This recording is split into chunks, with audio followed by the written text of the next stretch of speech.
Last month we looked at Flatsoid trying to debunk Professor Dave's famous response to the Globebusters. Hey! Hey guys! So Simon and Dan is at it again. Yeah, stay tuned and let's have some fun. You lot loved it so much that you asked for a second part. Thank you guys. The start is a continuation of Flatsoid's debunk of Professor Dave's Globebuster video. I had so much fun last time, I thought we'd carry on. Do it! Although you're too scared to, so. I don't think he is. Did you see what he did to David Weiss? You know what spectroscopy is? Yeah, spectroscopy is you can measure gases, but it has to be in a container. Where's the container? No. Stop. We are looking at light. We're looking at light, and we are understanding about the materials, right? We're understanding the composition of things based on light. So when you start talking about gases, you show me immediately that you don't even know what spectroscopy is.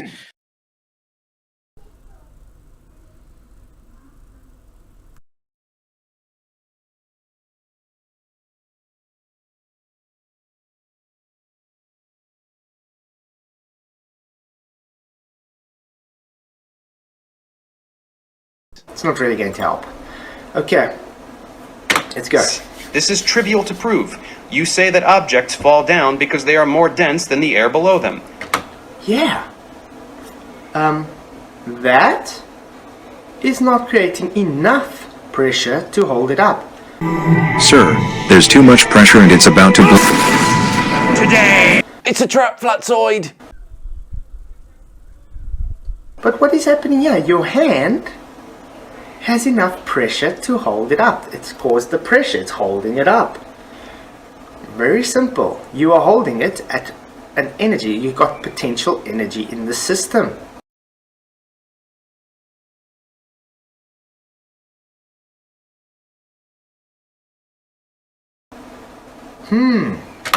Why down? Why not up? Why down? Why not up? I don't know. Just like I explained. Picked it up. I picked it up. It's got potential energy. I put energy into the system. It's not going to mean when I let go, it's going to create more energy and use the connecting energy up. Yeah, the constant pausing from Flatsoid means he's not going to grasp Dave's argument. Gravity is only for the globe.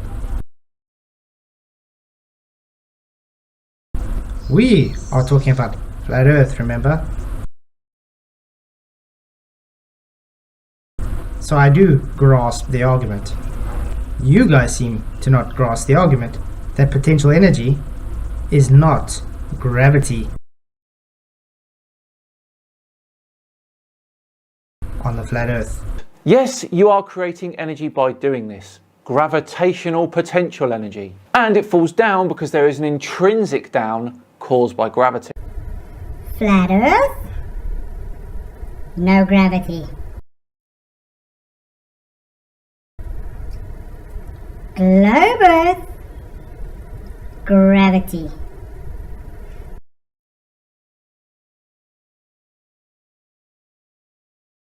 Maybe you should learn the difference. Trying to place your gravity of the globe onto a reality of flat Earth is not just nonsensical, it's idiotic.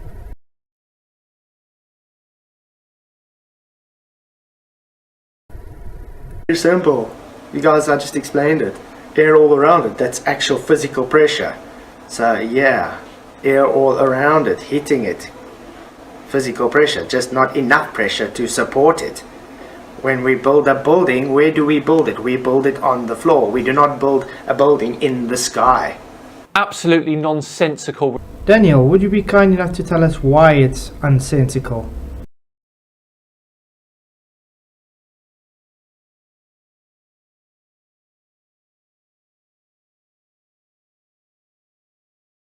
All foundations are built at ground level.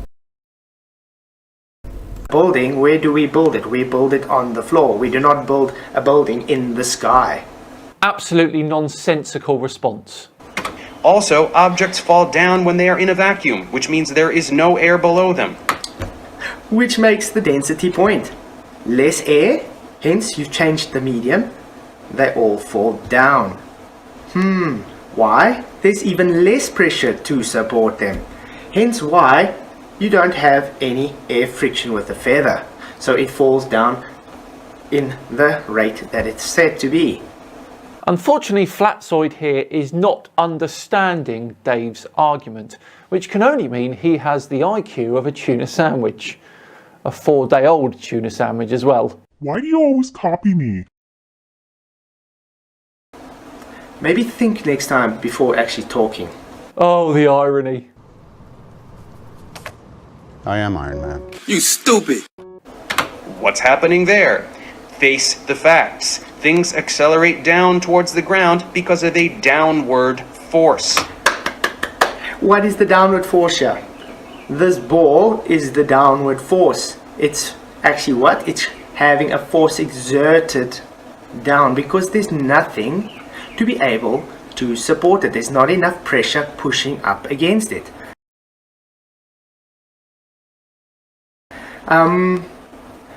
I don't know if you've actually ever seen, if you guys take, let's say, a compressor or something, and they have the pipe, and they put the ball at the end, and they blow it, and the ball just stays there and spins because it's giving the Magnus effect, and it's just spinning there in the air, and it looks like it's floating.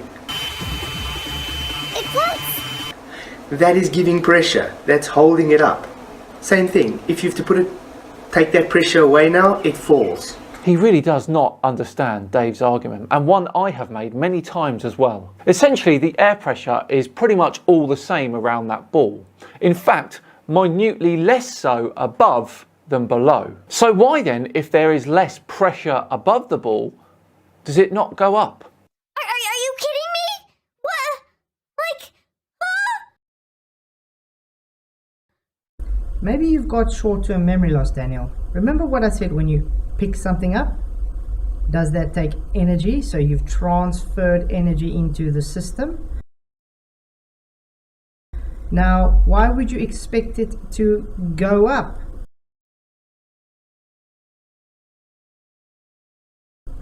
Some more when you let it go. It was you that transferred the energy into the system.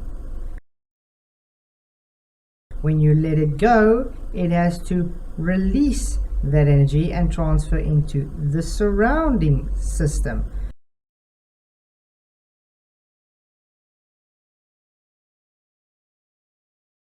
The pressure is not great enough to support it when you've let it go. Hence,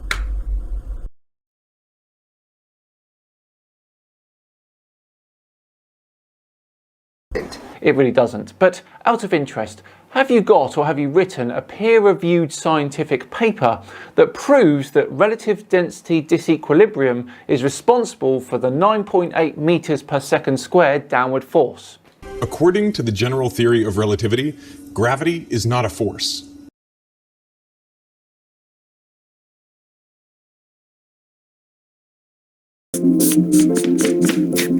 This is you. In standard Newtonian physics, we draw your weight force, the force of gravity pushing you down, and the normal force from the floor pushing you up. We say these forces are equal and opposite, so there's no net force on you, so you are not accelerating. But in general relativity, gravity is not a force. You have no weight, so the only force on you are these normal forces pushing you up. So you are accelerating upwards. But I'm not moving up. Relative to what? I mean, relative to the flip chart and the floor and basically everything in this room. But all of those things are in your frame of reference, which you know is not inertial. Relative to everything in my rocket ship, I'm not accelerating.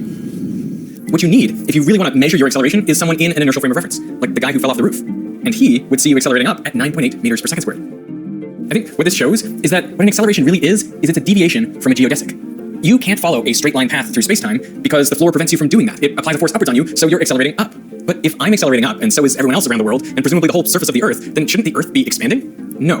It is possible for you to be accelerating even though your spatial coordinates are not changing. I will show you one equation from general relativity. This says that the second derivative of your position with respect to time is equal to your acceleration, that's just f on m, and if you were in flat space-time, well, this is exactly what you're saying. If you're accelerating, your spatial coordinates have to change. But you're not in flat space-time, and this term is related to the curvature of space-time, and this is your velocity through time squared. You don't have to worry about the details here. The point is, your position can be not changing. This can be 0, which means your acceleration must be exactly equal to this curvature term times your velocity through time squared. So in curved space-time, you need to accelerate just to stand still.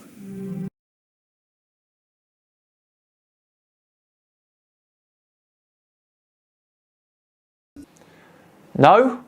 Oh, okay. This is an egg.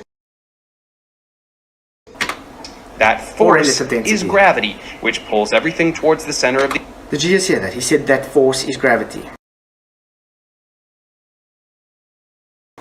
This is a so-called professor, guys. Yeah. Gravity is not a force. the Earth, which is its center of mass. Denser things displace less dense things because gravity exists. No. No. Gravity has got nothing to do with this.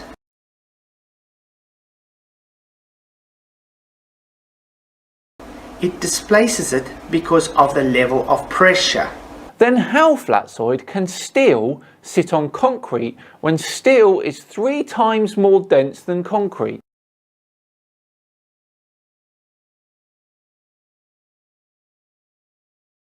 Hi, I'm Emerald Robinson, and in this What Is video, we're going to investigate the state of matter called a solid.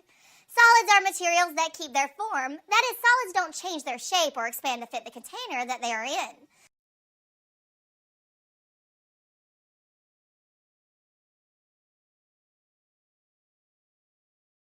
Concrete. In the normal world with gravity, etc., that's explained by the fact that the bonds in the solid, the atomic bonds, are stronger than the gravitational force. But in your world with relative density disequilibrium, then that steel should sink below the concrete. Pressure is different.